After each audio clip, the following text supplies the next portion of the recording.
Doctor Baba Saheb Ambedkar open university.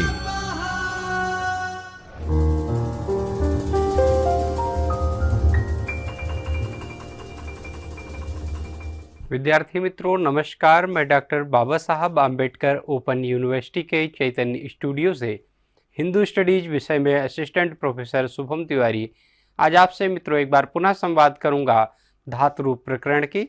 जैसा कि हम अध्ययन कर रहे हैं अपने परिचयात्मक संस्कृत के अंतर्गत धातु रूप प्रकरण का, तो जैसा कि हमने जाना है कि जो धातुएं हैं तो संस्कृत भाषा की जो संरचना है वह धातुओं अर्थात क्रियामूल पर आधारित होती है।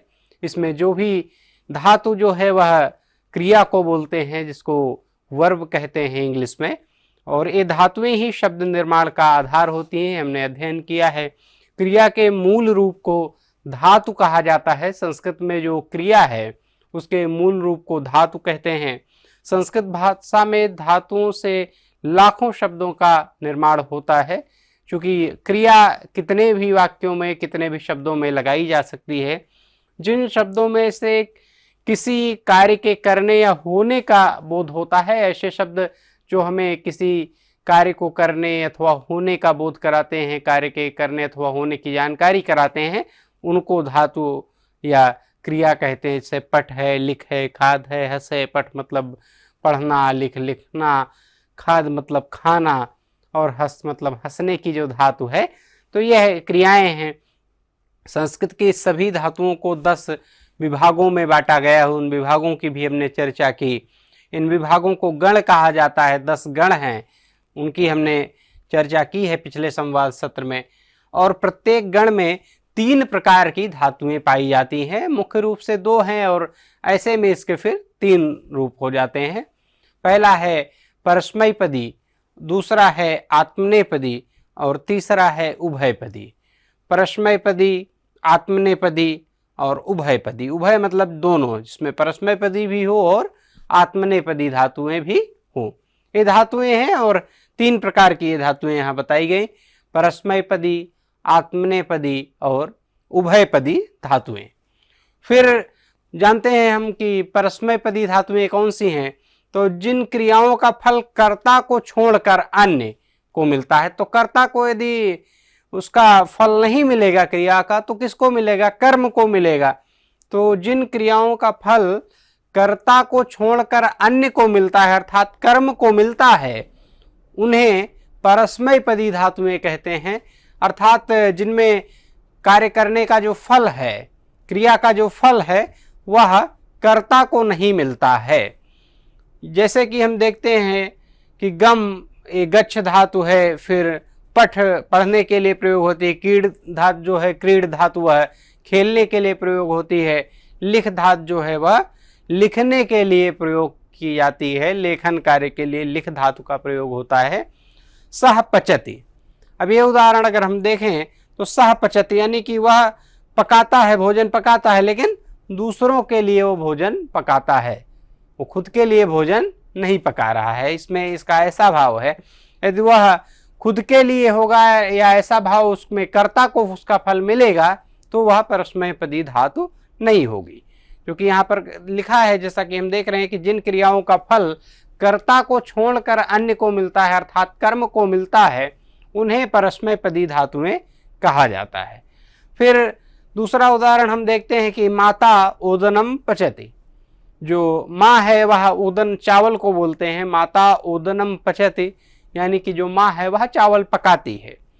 इस वाक्य से यह ज्ञात होता है, इस वाक्य से हमें इसकी जानकारी होती है कि माता जो है वह अपने लिए नहीं बल्कि संपूर्ण परिवार के लिए चावल पका रही, संपूर्ण परिवार के लिए भोजन पका रही है। परस्मैपद की धातुएं कर्ता में या कर्तृवाच्य में होती हैं। कर्ता में जो धातुएं हों कर्तवाच्य कहलाती हैं, जो धातुएं कर्म में हों वह कर्मवाच्य कहलाती हैं। कर्ता में कर्तवाच्य, कर्म में कर्मवाच्य ये धातुओं का एक और प्रकार है। तो ऐसा कि उदाहरण से द्रष्टव्य है कि माता जो है वह भोजन पका रही है, चावल पका रही है, लेकिन माँ भोजन बनाती है तो पूरे परिवार के लिए बनाती है, और इसलिए यह परस्मैपदी धातु है। क्योंकि परस्मैपदी धातु की हमने इसमें जो उसका लक्षण देखा है वह यह है कि जिन क्रियाओं का फल कर्ता को छोड़कर अन्य को मिलता है उन्हें परस्मैपदी धातुएं मिलती है। इसमें केवल कर्ता को उसका फल नहीं मिलता है, कर्ता को मिल सकता है लेकिन पूरा का पूरा जो फल है वह कर्ता को नहीं मिलता है। परिवार को मिल रहा है, पूरे परिवार को, तो उसमें फिर इस उदाहरण में हम देखते हैं माँ को भी भोजन में मिलेगा, या पहले ही कर ले वह अलग का उसका विषय है, लेकिन इसमें जब माँ भोजन पका रही तो वह पूरे परिवार के लिए पका रही। फिर आत्मनेपदी धातु, जो आत्मनेपद धातुएं होती हैं, आत्मनेपदी वह क्रियाएं होती हैं जिनका फल यानी कि परिणाम जो है सीधे कर्ता पर ही निर्भर रहता है। सीधे के सीधे जो मतलब इसका समझ लीजिए जो पूरा जो भाव है सीधे कर्ता पर ही इसका प्रभाव पड़ता है, इसका जो फल है इसके परिणाम का प्रभाव सीधे कर्ता पर ही होता है। इस प्रकार की क्रियाओं में कर्ता स्वयं के लिए या अपने लाभ हेतु कार्य करता है।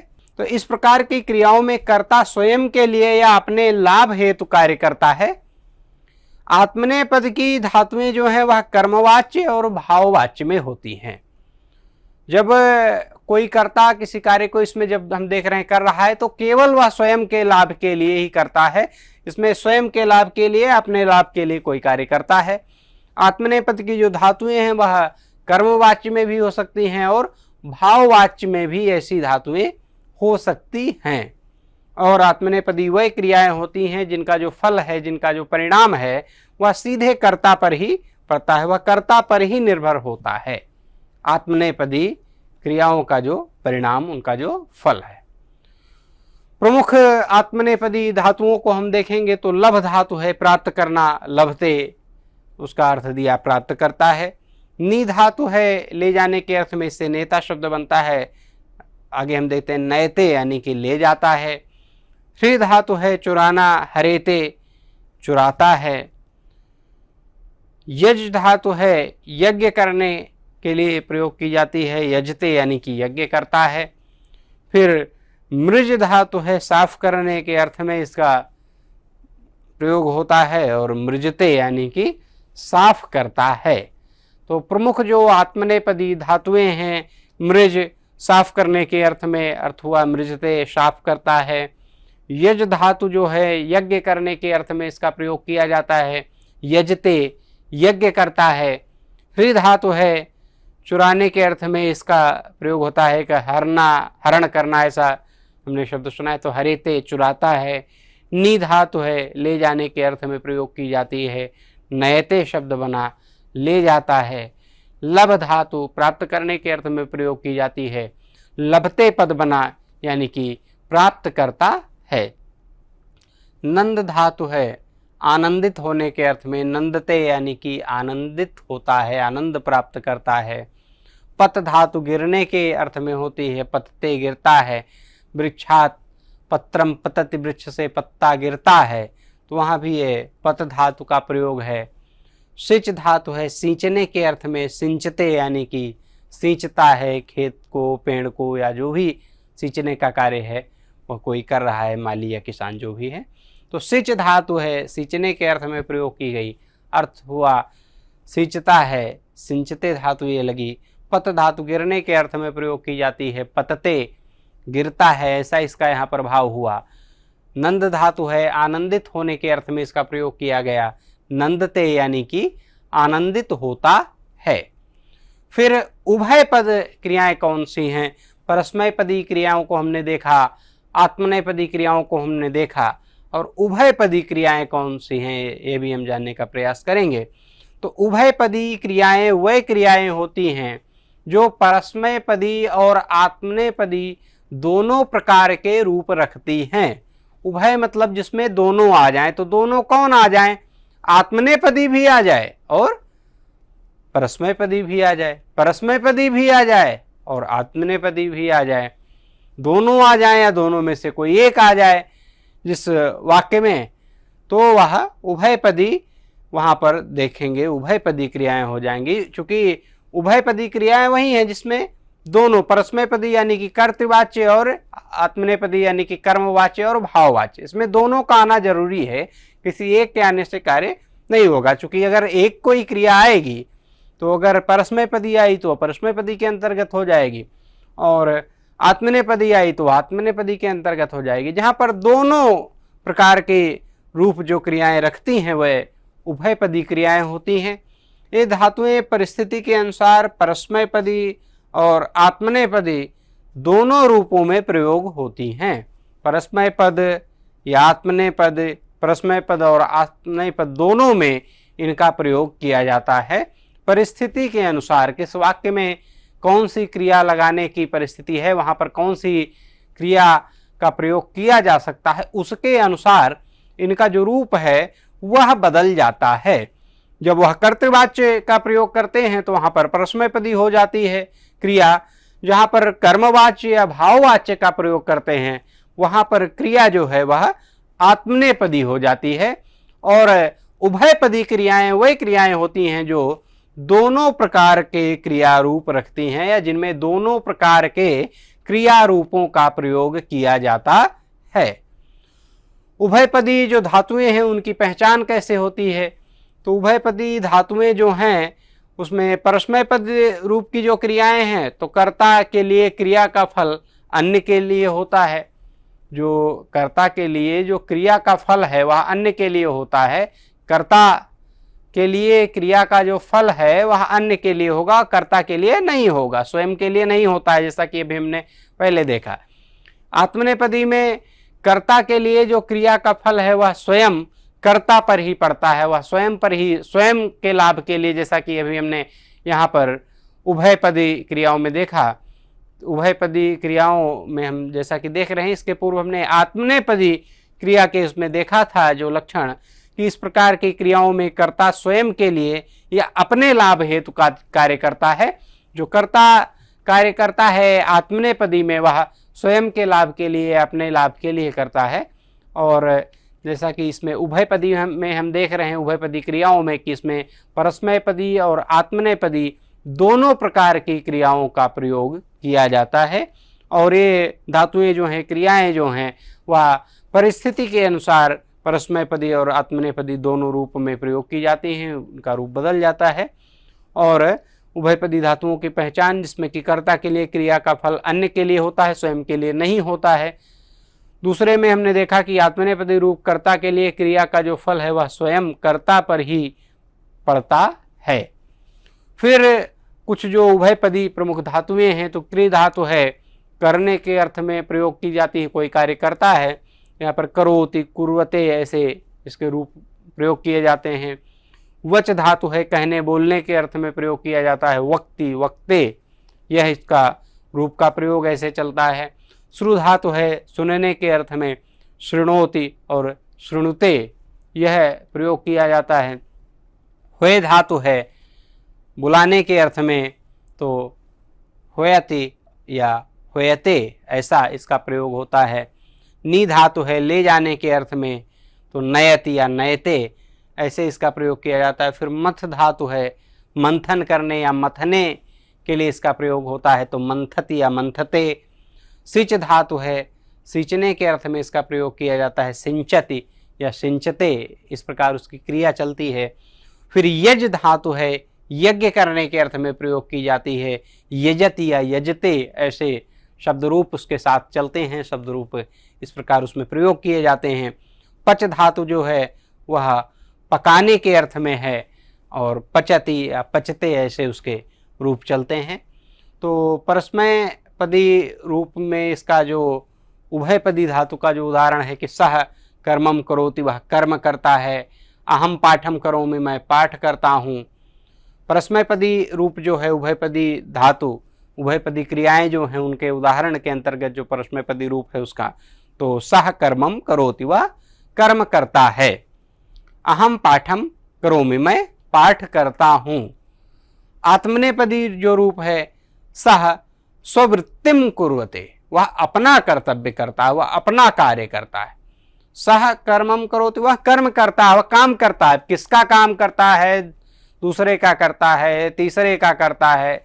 मैं पाठ करता हूँ, तो अपने लिए पाठ कर रहा हूँ कि दूसरे के लिए पाठ कर रहा हूँ, इसमें ऐसा भाव स्पष्ट नहीं है। पाठ तो मैं कर रहा हूं, लेकिन किसके लिए कर रहा हूं यह इस वाक्य में स्पष्ट नहीं है।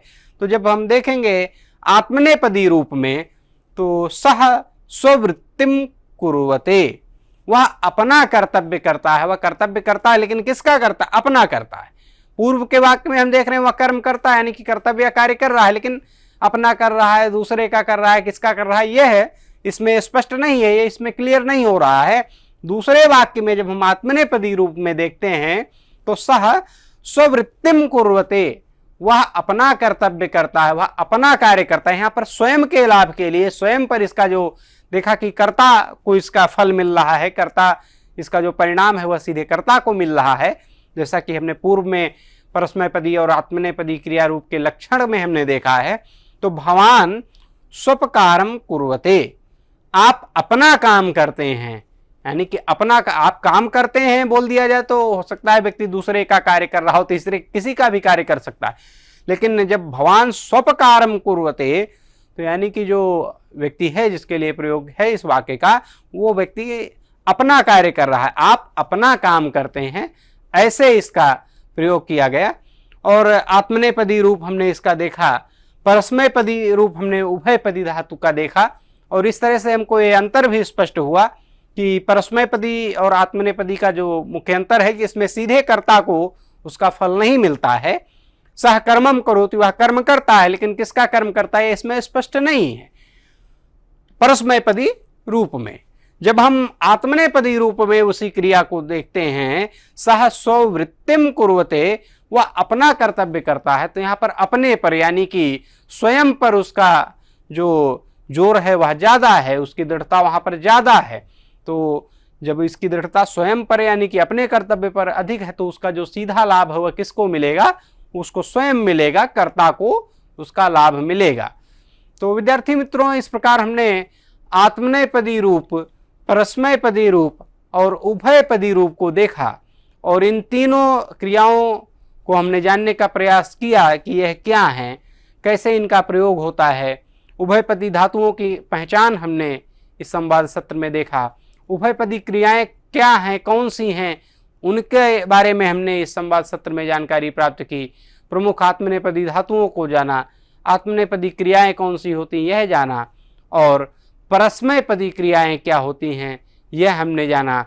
संस्कृत में प्रत्येक जो गण है 10 गण बांटे गए, 10 विभाग बांटे गए, उनमें 3 प्रकार की धातुएं होती हैं, परस्मैपदी, आत्मनेपदी और उभयपदी।